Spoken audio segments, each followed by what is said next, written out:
జై శ్రీరామ్. అందరికీ నమస్కారం. పంతులమ్మ గారి పాఠాలు ఛానల్కి స్వాగతం.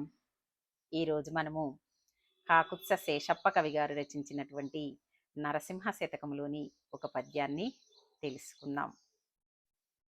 అంత్యకాలమునందు నాయాసమున నిన్ను తలతునో తలపునో తలంతునిపుడే నరసింహ నరసింహ నరసింహ లక్ష్మీశ దానవాంతక కోటి భానుతేజ గోవింద గోవింద గోవింద సర్వేశ పన్నగాదిపాసాయి పద్మనాభ మధువైరి మధువైరి మధువైరి లోకేశ నీలమేఘ శరీరా నిగమ వినుత ఈ విదంబున నీ నామమిష్టముగను భజన చేయుచునందు నా భావమందు భూషణ వికాస శ్రీధర్మపుర నివాస దుష్ట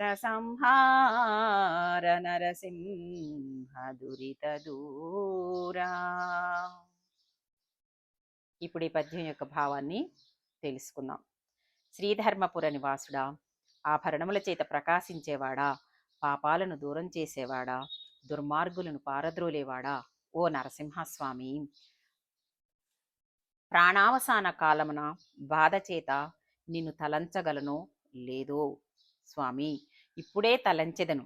నరసింహ, లక్ష్మీనాథ, రాక్షసులను అంతమొందించినవాడా, కోటి సూర్యుల తేజము కలవాడా, కోటి సూర్య తేజములు కలవాడా, గోవింద, శేషసాయి, పద్మనాభ, లోకేశ్వర, మధువైరి, గోవింద, నల్లని మేనివాడా, వేదముల చేత పొగడబడినవాడా అని ఈ రీతిగా ఇప్పుడే నీ పేరును ప్రీతితో నా మనస్సునందు స్మరించెదను స్వామి అని ఈ పద్యం యొక్క భావము.